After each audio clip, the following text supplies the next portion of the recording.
শেখ হাসিনা ভালোভাবেই ব্যাক করেছেন, যেটা বাংলাদেশে প্রথম আপনি লুকায় রাখছেন। বাংলাদেশের মিডিয়াতে কোনো একটা শব্দ প্রচার করতে পারে না এই লকডাউনের, কিন্তু ইন্টারন্যাশনাল মিডিয়া কি করেছে? ইন্টারন্যাশনাল মিডিয়া কিন্তু সবচেয়ে বড় ভূমিকা রেখেছে এই লকডাউনে। এই এক সপ্তাহের মধ্যে অনেক কিছু ঘটেও যেতে পারে। নিপীড়িত মানুষের ঘুরে দাঁড়ানো খুব ভয়ঙ্কর হয়, সেটাই আমরা এখন প্রমাণ পাচ্ছি। সাইফুল আহমেদ ভাই, আপনি একটু বলেন তো, এই ঢাকা ব্লক যেভাবে করা হলো, অর্থাৎ লকডাউন, এবং গণমানুষের যে এটাতে সমর্থন ব্যক্তিগত পর্যায়ে এবং বিরোধী পক্ষের অনেকের কাছ থেকে আমি মতামত নিয়ে দেখলাম যে একদম প্রায় শুনশান ছিল। হরতাল দিলেও এরকম হয় না যে অবস্থা। পরবর্তী কর্মসূচি নিয়ে যদি একটু আমাদের বলতেন, মানে সাইফুল আহমেদ ভাই, যে আওয়ামী লীগ পরে কি করবে না এই সফলতার পরে? এই যে শাটডাউন কর্মসূচি আছে সামনে রোববার এবং সোমবার, হ্যাঁ, এই শাটডাউন কর্মসূচি আছে, সেটা তারা দেখতেছে। শোডাউন আসবে তারপরে?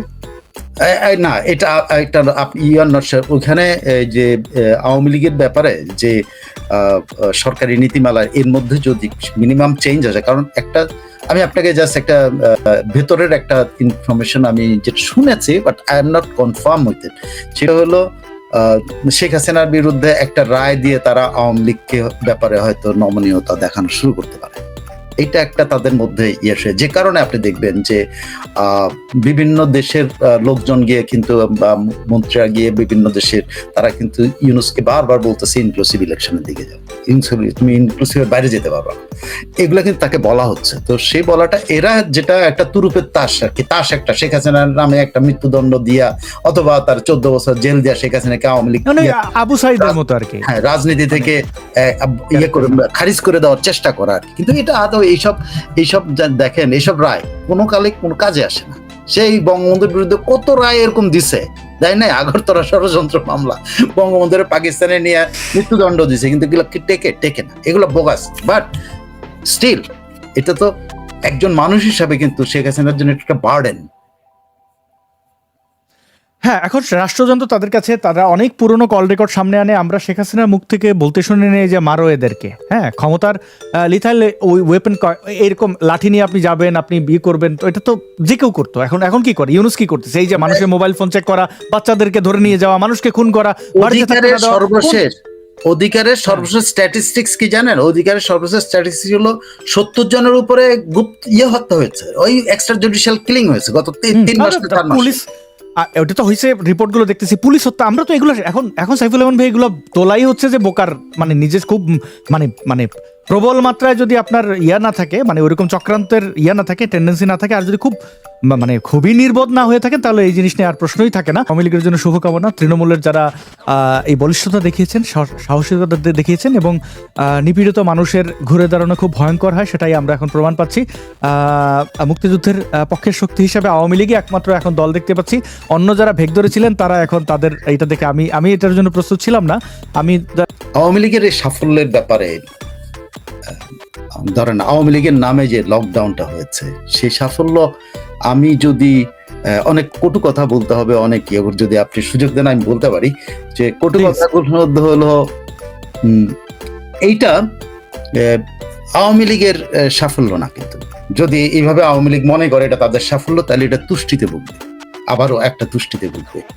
এটা আওয়ামী লীগের সাফল্য না, এটা তৃণমূল আওয়ামী লীগের সাফল্য। যারা এতদিন অবহেলিত ছিল, যারা এতদিন তাদের ভয়েস রেস করতে পারে নাই, যারা এতদিন পর্যন্ত তাদের নেত্রীর কাছে পৌঁছায় বলতে পারে নাই যে আওয়ামী লীগ জনগণের কাছ থেকে বিচ্ছিন্ন হয়ে গেছে, তারা এটা বলতে পারে নাই। তারা বলতে পারে নাই বলে তারা যখন সুযোগ হয়েছে, নেত্রীর সাথে তাদের যখন যোগাযোগ হয়েছে, তখন কিন্তু তারা তাদের মনের সমস্ত কিছু বলেছে। এবং শেখ হাসিনা এটাকে 6 মাস ধরে ধারণ করছেন বা 7 মাস ধরে ধারণ করছেন। ধারণ করে এই কর্মী বাহিনী, এই তৃণমূল আওয়ামী লীগকে উনি মোবিলাইজ করেছেন। উনি কিন্তু অনেককে অনেক দায়িত্ব দিয়েছেন। কেউ কিন্তু এই লকডাউন ঘোষণা ছাড়া, এবং আপনি নিশ্চিত থাকেন, আমি আওয়ামী লীগের তৃণমূল বা পলাতক নেতাকর্মীদের সাথে কথা বলে দেখেছি, শেখ হাসিনা যতক্ষণ না পর্যন্ত তাদেরকে বলছে, ততক্ষণ পর্যন্ত তারা কিন্তু এতে কনভিন্স ছিল না যে আসলে তারা মাঠে নামলে তারা কি করতে পারবে, কি করতে পারবে না। এবং তারা সাহসটা যেটা, এটা শেখ হাসিনা যখন ঘোষণা দিচ্ছে, তখন কিন্তু এই লকডাউনটা, এটা কারণটা কি? ওই যে আগেই বললাম, যে আওয়ামী লীগের উপর মনে করা হচ্ছে যে আওয়ামী লীগ সফল হয়েছে, মোটেও আমি বারবার বলতেছি ওই আওয়ামী লীগ কিন্তু সফল হয়নি। সফল হয়েছে তৃণমূলের আওয়ামী লীগ প্লাস শেখ হাসিনার একক নেতৃত্ব। উনি যদি সামনে না আসতেন, তাহলে এটাও কিন্তু মাঠে মারা যেত। আর ওই সব নেতাদের ফাঁকা বুলি এটা কেউ গ্রহণ করে না। আমি আপনাকে যদি বলি যে শেখ হাসিনা কি ফেল করেছিল ইয়েতে জুলাই এবং ইয়ে থেকে, বলতে হবে হ্যাঁ ফেল করেছিলেন। এটা একদম সত্যি কথা, উনি ফেল করেছেন এবং ওনার পার্টি ফেল করেছে, ওনার লিডারশিপ ফেল করেছে, ওনার প্রিমিয়ারশিপ ফেল করেছে, সবকিছু ফেল করেছিল। কেন? যদি এটা একটু যদি চিন্তা করেন, সামান্য, আমি কিন্তু বুদ্ধিজীবী না কিছু না, আমি অত ভালো বুঝি না, বাট আমি এইটুকু বুঝি, মন বুঝি, মানুষের মনটা বুঝি, এইটুকু চেষ্টা করি যে দীর্ঘদিন মানুষের সাথে কাজ করছি আমি, দীর্ঘদিন 35 বছর ধরে আমি মানুষের মনটা বুঝি। মানুষের মনটা, আওয়ামী লীগের জন্য মানুষের মনটা ছিল, কিন্তু আওয়ামী লীগের সেন্ট্রাল কমিটি যেটা বা আওয়ামী লীগের যে কমিটিগুলো সারা বাংলাদেশে আছে এদের প্রতি মানুষের মন ছিল না। তারা এরা মানুষগুলো, মানুষ যারা সাধারণ মানুষ, সে কর্মীও হইতে পারে, সাধারণ মানুষ, এদের কাছে যেতে পারতো না। এরা এক একজন এমপি হয়ে মানে জমিদার হয়ে যেত। মানে আপনি একজন এমপি খুঁজে পাবেন না যে এমপি তার ইয়েতে এলাকাতে জমিদারি আচরণ করে বা তার স্ত্রী জমিদারি আচরণ করে। একটা প্রশ্ন সাইফুল আলম ভাই, তারা করে নাই নাকি ব্যাপারটা এরকম ছিল যে তারা, আমার মনে হচ্ছে যে তারা ধরে নিয়েছেন শেখ হাসিনা সবকিছু সলভ করে ফেলবে, রাজনীতির দরকার নাই, গণমানুষের দরকার নাই? না, এটা আমি এটা বলবো, আমার ইয়েটা হলো অন্যভাবে, যে শেখ হাসিনা কিন্তু ফেল করেছিলেন, তিনি অ্যাজ পার্টি লিডার ফেল করেছেন to find out the real leaders. Lockdown, Dhaka ঠান্ডা, শেখ হাসিনার মধ্যে এমন কি ম্যাজিক আছে?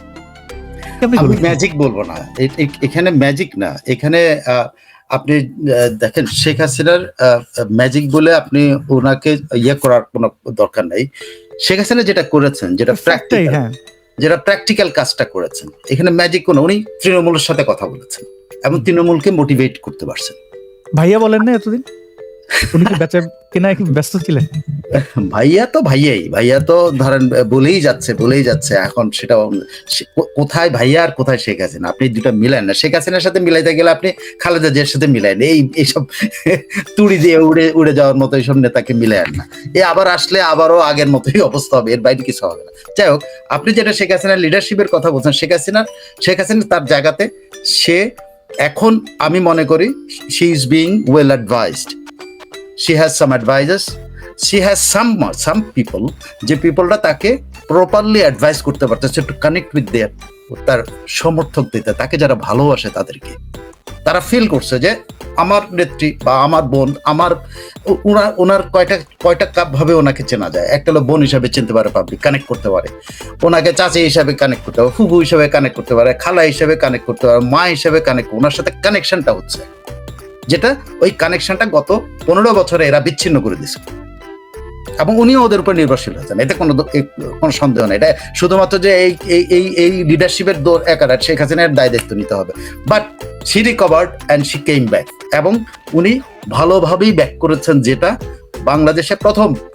যে প্রোগ্রামটা এটা দেখেন, প্রোগ্রামটা সফল কতটুকু হয়েছে এটা যদি বলেন, সেটা তো আপনি সরকারদের মুখের কথাবার্তায় আপনি বুঝতে পারেন। আপনি স্বরাষ্ট্র উপদেষ্টা কি সব কথা বলছে, আবুল তাবুল কথা আপনি যেটা বললেন, ইভেন অন্যান্য উপদেষ্টারা ওরাও তো একই রকম স্বীকার করে নিচ্ছে যে হ্যাঁ এক ধরনের কিছু একটা চলতেছে। আর ইন্টারন্যাশনাল মিডিয়া আপনি লুকায় রাখছেন, বাংলাদেশের মিডিয়াতে কোনো একটা শব্দ প্রচার করতে পারে নাই লকডাউনের, কেউ করে নাই, করতে পারে নাই তা না, করে নাই। এনারা তো সত্য সাংবাদিকতা করেন, তো মতিউর রহমানরা, তারা এটা করতে পারেন না, সত্য সাংবাদিকতা করেন তো। কিন্তু ইন্টারন্যাশনাল মিডিয়া কি করেছে? ইন্টারন্যাশনাল মিডিয়া কিন্তু সবচেয়ে বড় ভূমিকা রেখেছে এই হরতালে, এই লকডাউনে। ইন্টারন্যাশনাল মিডিয়াতে যেটাই প্রচার হয়েছে সেটা কিন্তু সোশ্যাল মিডিয়াতে তার কর্মী বাহিনী এটা প্রচার করতে পারছে। লোকাল মিডিয়ার সাথে ইন্টারন্যাশনাল মিডিয়া কিন্তু ওনাকে বেশি সাপোর্ট করেছে। এবং তিনি কেমন জন্য, মানে উনি তারপরে লাইভ স্ট্রিম শুরু করলেন, মানে পেজ থেকে, এবং এই যে তার শুরুর দিকটা যদি খেয়াল করি, যে সবাই কিন্তু বলছিল যে আওয়ামী লীগকে ক্ষমা চাইতে হবে, এই করতে হবে। আওয়ামী লীগ শুরু থেকে বলে আসছে যে না, আমরা এই গণহত্যা করি নাই, আমরা এর সাথে নাই। এবং এই কথা শুনে আমাদের বাংলাদেশের প্রগতিশীলরা, বিশেষ করে সবাইকে বলবো না, আবার সবাইকে বলতে হয়, বামপন্থী, তাদের একটা খুব রাগ যে আপনি এটা কেন স্বীকার করতেছেন না, কেন আপনি ক্ষমা চাইবেন না, প্রথমে বিসমিল্লাহ করতে হবে, এমনি মিষ্টিমুখ করতে হবে ক্ষমা দিয়া। যেমন আমরা অনেকের মানে মানবাধিকার লঙ্ঘন হয়, আজকে আমরা যে নির্জনকে দেখলাম, এরকম শিশুরা অ্যারেস্ট হলে সেই সকল বুদ্ধিজীবীদের কিছু যায় আসে না। কোনো শিক্ষক গ্যাং, শিক্ষক গোত্র, শিক্ষক গোষ্ঠী, কত কত গোষ্ঠী আছে না, তারাও চুপচাপ থাকে না, কোনো অসুবিধা নেই। এই সিলেক্টিভ মানবাধিকার, এখন মানুষের ফোন চেক করে তাকে আইডেন্টিফাই করা হয় আওয়ামী লীগের কিনা, ব্যাগে মুক্তিযুদ্ধের বই পাইলে এটা সন্ত্রাসী বই হিসেবে দেখা হচ্ছে। আমরা সবই মনে করলাম যে দিনকার দিন রাতকার রাত উল্টা হয়ে গেছে। প্রশ্ন হচ্ছে, শেখ হাসিনা শুরু থেকে বলে আসছেন যে আমরা এই কাজ করি নাই। এখন আমরা এসে অনেকটাই বুঝতে পারতেছি যে তারা যে আসলে এটা যে চক্রান্ত, শুরু থেকে বলতেছিলেন না যে চক্রান্ত, আবার শেখ হাসিনা শুরু থেকেই একটা স্লো মুভ নিচ্ছিলেন। এই সব কিছু কি কানেক্টেড? যদি একটু আমাদের একটু খোলা করে বলতেন। আসলে আমি যেটা দেখি সেটা হলো মানে শেখ হাসিনার কথা যেটা বলা হচ্ছে যে উনি প্রথমে অস্বীকার করেছেন, পরে আবার স্বীকার করছেন। উনি কোনো কিছু স্বীকার এবং অস্বীকার কোনো কিছুই করেন না। উনি যেটা করেছেন সেটা হলো উনি লিডারশিপ রেসপন্সিবিলিটি নিয়েছেন। উনি বলেন নাই যে উনি কি করছেন। উনি কালকেও কিন্তু অস্বীকার করেছেন যে এটা নিয়ে কথা হচ্ছে যে উনি বলছেন যে না, তিনি এখন স্বীকার করছেন। কি স্বীকার করছেন? যে না এটার সাথে তিনি কোনো আমি এই পর্যন্ত তার প্রত্যেকটা ইন্টারভিউ মন দিয়ে পড়ার চেষ্টা করছি, অ্যাটলিস্ট মন দিয়ে, একেবারে তিনি কোথাও উনি বলেন নাই, যে এই হত্যাকাণ্ডের জন্য আমি দায়ী। উনি বলছেন লিডারশিপ রেসপন্সিবিলিটি, এর বাইরে কিছু না। আচ্ছা, হ্যাঁ, প্রধান হিসেবে আমার দায় ছিল, বুঝতে পেরেছি। এইবার যদি ওই বিষয়ে একটু বলতেন যে শেখ হাসিনা এইভাবে স্লোলি আগাইলেন কেন? কল রেকর্ডটা এখন তো মনে হচ্ছে কল উনিই চাইছেন যে তুই কলটা রেকর্ড করে আপলোড কর। মানে আমি জানি না, আমি এক্স্যাক্টলি আমি যতটুকু বুঝি সেটা হলো ইটস আ পলিসি, এটা যে কোনো স্ট্র্যাটেজি। এটা কিন্তু ধরেন একটা পার্টির নেতা যখন সামনে আনা হয়, তখন আনার আগে পার্টির নেতাকে যখন সামনে আনে সাধারণত তার সম্পর্কে এক ধরনের প্রচার চালানো হবে, তারপরে তাকে সামনে নিয়ে আসে। এগুলো বিভিন্ন পলিসি মেনটেন। শেখ হাসিনা হয়তো মনেই করছেন যে, প্রথমত আমার কাছে মনে হচ্ছে যে তিনি রিসার্চ করেছেন, যেটা এর আগে একবার প্রচলিত আছে ওনার সম্পর্কে ধারণা, যে উনি জেলখানায় যখন 2006 সালে উনি টোটাল প্ল্যানটা করছিলেন কিভাবে কামব্যাক করবেন, সেই প্ল্যানটা ওই জেলখানায় করছিলেন, যেখানে সাব জেলে থাকতেন 2006 সালে। একই রকম নাকি এখনো হয়তো ওনার সেম, উনি নিজের সাথে নিজে কথা বলেছেন, নিজের সাথে নিজে করে উনি নেতা কর্মীদের সাথে কথা বলছেন, একদম গ্রুট লেভেলে, একেবারে একটা স্কুল স্টুডেন্টের সাথে উনি কথা বলেছেন, সাংবাদিকদের সাথেও কথা বলছেন। আমি জানি এগুলো, অনেকের সাথে কথা বলছেন। তো এই যে কথা বলে উনি ধারণ করছেন, প্রথম নিজে ধারণ করছেন যে এরা কি বলে, এটা আমি একটু আত্মস্থ হই। একদিন পর্যন্ত আমি কি তাহলে কি ভুলেছিলাম? আমার একটা ধারণা, উনি ভাবছে যে আরে আমার সামনে তো এত বড় একটা জিনিস রাখা হয়েছিল, এত বড় থালা, এটা হলো আওয়ামী লীগের থালা। এই থালাতে তো আমাদের আওয়ামী লীগ ছিল না, এখানে তো কই মাছগুলি ছিল না। আমার কাছে একটা বড় খলই ছিল, যে খলইতে অনেক কই মাছ থাকার কথা, সেই কই মাছগুলি তো নাই। এগুলা খলই থেকে লাফায় চলে গেছে সব, অন্য কোনো শিবিরের মধ্যে আশ্রয় নিচ্ছে।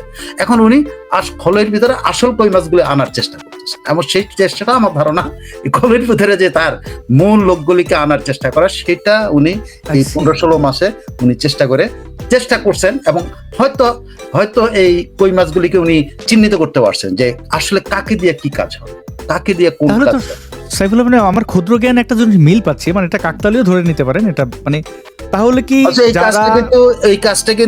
এই কাজটা ছিল সাধারণ সম্পাদকের, এটা শেখ হাসিনার কাজ ছিল না। ভাই, একদম সর্বশেষ একটা জায়গায় আমরা যেতে চাই। এই যে সফল লকডাউন কর্মসূচি, নিঃসন্দেহে সফল, অভূতপূর্ব, এটা নিয়ে আর বলার কিছু নেই, সারা বাংলাদেশের মানুষ এটা জানেন। এবং বিরোধী শিবির, আওয়ামী বিরোধী যারা আছে, মানে এখন তো সবাই রাজাকার, আলবদর থেকে শুরু করে লালবদর এবং জামাত বিএনপি সব একই জায়গায়, মানে রসুন একটা হচ্ছে যে পুরোটাই হচ্ছে যে এই পুরো গ্যাং, আর একটা কোয়া হচ্ছে আর একদিকে আওয়ামী লীগ, মানে একদিকে একটা কোয়া আর একদিকে সব রসুন। এখন লকডাউন কর্মসূচি সফলের পর আওয়ামী লীগের করণীয় কি? তারা পরবর্তীতে কি করতে পারে বলে আপনি মনে করেন, এবং কি মতামত করবেন? শাটডাউন ডেকেছে, তবে যেটা হলো গণসংযোগটা তারা বাড়াতে হবে তাদেরকে। সাইফুল আমিন ভাই, যদি আমার ব্যক্তিগত ইন্টারেস্ট না থাকতো তাহলে একটু মন খুলেই বলতাম। আমি হাসান মাহমুদের ব্যাপারে বলি, আমাকে তখন ফেসবুকে 5,000 লোক মানে চেনে না, আমার কোনো ফলোয়ার ছিল না, কিছুই না। এই মানুষটা, আমি শুধু একজন বৌদ্ধ ভিক্ষু, তার অধিকার রক্ষার জন্য আমি হাসান মাহমুদের সাথে কোনো ঝামেলা আমার নাই, আমি তাকে চিনতাম না ওইভাবে, মানে সে কেমন, ভালো না খারাপ, তাকে ডিফেন্ড করতে যে হাসান মাহমুদ আমাকে শুধু ক্ষতি করে নাই, আমার মা বোন, মাইনর বোন, তাদেরকে ধরে নিয়ে 48 ঘন্টা আটকে রাখছে। এটা জাতিসংঘের রিপোর্ট আছে, ওএসসিএইচআর এর রিপোর্ট, 12 পৃষ্ঠার রিপোর্ট। আমি বোধহয় তখন, আমাকে ওএসসিএইচআর বলতেছিল তুমি প্রথম কোনো বাংলাদেশি, তোমাকে নিয়ে এত লম্বা বিবৃতিটা দিতে হয়েছে। এখানকার এখনো এই দুর্বৃত্ত শ্রেণী যেটা আওয়ামী লীগকে দখল করে নিছিল, দুর্বৃত্ত যেটা অক্টোপাসের মধ্যে দখল করছে, এরা কিন্তু এখনো ওই যে বাইরে শেখ হাসিনার বাইরে যে আওয়ামী লীগটা শেখ হাসিনা ওদেরকে ছেড়ে রাখছে, সেখানে কিন্তু এই দুর্বৃত্তপনা অব্যাহত রাখে।